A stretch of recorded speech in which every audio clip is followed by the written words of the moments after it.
ليتك تحلو والحياة مريرة، وليتك ترضى والأنام غضاب.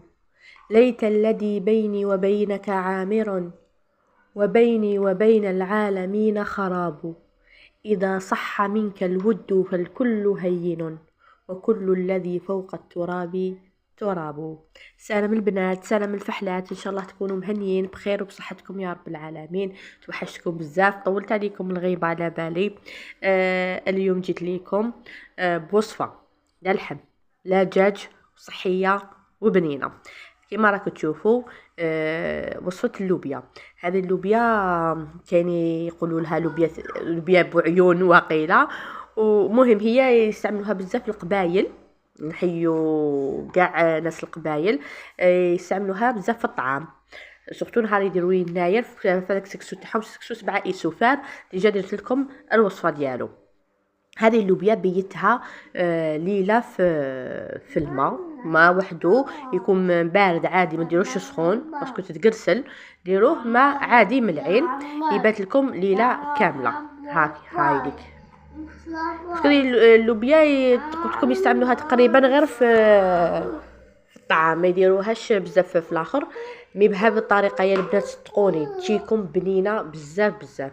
كي تبيتوها ليله صفوها وخلوها.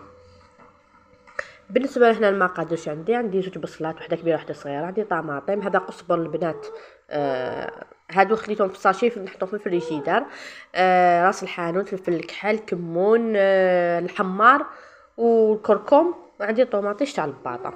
هنا طيب في الكوكوطه البنات. البصل حكمته قطعته جوانح، وخليت الزيت يسخن ورميته يتقلى، نقلو البصل مليح. كي يتقلى راح نضيفولو الطماطم وباقي المقادير. البنات اليوم جيتكم بحكايه عجبتني العباره ديالها بزاف بزاف. كانوا واحد زوج من اولياء الله الصالحين او من التابعين، كانوا يقصروا ويتناقشوا في الامور الدينيه.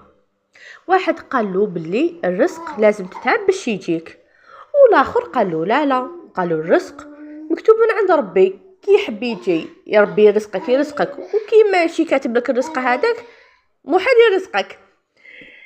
ما عليناش، راهم يقصروا هكا ويتناقشوا ويجودوا في الادله والبراهين. جازت عليهم واحد الدابه حاشاكم يقود فيها صاحبها. هذيك الدابه محمله بالتمر. هذيك الدابه اللي مالت طاح لها التمر. كي طاح نض هذاك واحد من هذوك الاصدقاء اللي كانوا يتحاوروا على امور الرزق، راح يعاون هذاك السيد باش يطم معاه هذاك التمر اللي طاح. كي يعاونو كمل، رفد هذاك السيد كمشه من التمر وعطاها له، قالوا يعطيك الصحه كي عاونتني. جا عند صاحبو هكا عطالو شويه تمر، قسموا معاه وبداو يقصروا ولاو النقاش ديالهم. قالوا شوف احسن دليل، قالوا شت التمر هذا لو كان ما نطش انا وشقيت وتعبت معاه وعاونته، لو كان ما عطانيش. صافي كان الرزق لازم تتعب باش يجيك. انطق صاحبو اللي قدامه قال له وانايا، قالوا ما نط ما تحركت وهاك جيت وعطيتني التمر، هاو الرزق جاني بلا تعب. عجبتني العباره من هذه البنات، قلت لكم البنات عجبتني العباره تاع القصه هذه. دونك البنات الرزق راه يجي من عند رب العالمين. كاين واحد المثل سوري يعجبني بزاف، يقول لك لو تركض ركض الوحوش غير رزقك ما بتحوش. لو كان تجري ليل ونهار ليل ونهار تجري تدي رزقك. الدنيا هذه تدي عندك رزقك تديه، راقد تجري. وشنو الواحد يدي بالاسباب، ماشي معناتها ارقد وتاني تحوس يجي كل الساهل. واحد تاني لازم يقولك كما يقولوا ناس بكري اسعى يا عبدي وانا نعينك.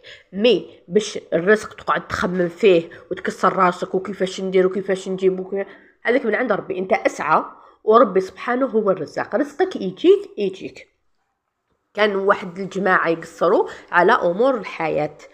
واحد يقول لهم الدجاج غلا، الاخر يقول لهم البيض غلا، الاخر يقول لهم المعيشه ولات صعيبه. كل واحد واش يهضر، ودائما معاهم واحد جامي يهضر، ما يشكي ما يبكي ما والو.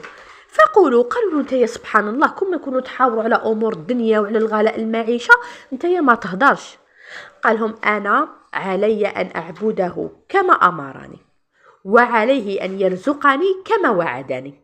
تعبد ربي والعمل عباده، باش نتفاهموا. كي تروح تخدم وتسعى عباده ماجور عليها.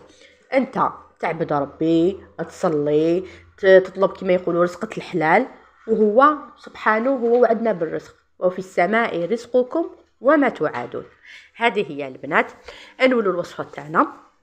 شوفوا البنات هنايا كي تقلى البصل مليح، زدت له طماطم مصبره وطماطم تاع الحب، زدت خليتهم تقلاو، وضفت اللوبيا ديالي ودرت التوابل وخليتهم يتقلاو هكا شويه، ثم نمرق بالماء حوالي واحد الليتر ونص. الكميه اللي ديت انا تاع اللوبيا نقول لكم بالك واحد 250 غرام. مرقتها بليتر ونص تاع الماء ونزير عليها الكوكوطه ديالي ونخليها حتى تطيب. هكذا البنات كي تشوفوها طابت وكملت سكرفجوا عليها سنينه توم. هنا بعد ما وجدت البنات شوفوا كيفاش جات الله يبارك بالطبع وبنينه، صدقوني والله يا البنات بنينه، ونهار تجربوها راكو تعرفوني بلي راني صادقه. هنا البنات رشيت عليها شويه حشيش شوربه وكمون. شوفوا البنات كيفاش جات المرقه تاعها خاطره عاقده، الله يبارك عليها. البنات اللي ماشي مشترك في القناه عندي نتمنى يشترك ويفعل الجرس، وما تنساوش ديروا لي جيم، خلوا لي تعليق محفز. بالصحه والراحه، دمتم في رعايه الله وحفظه. مع السلامه.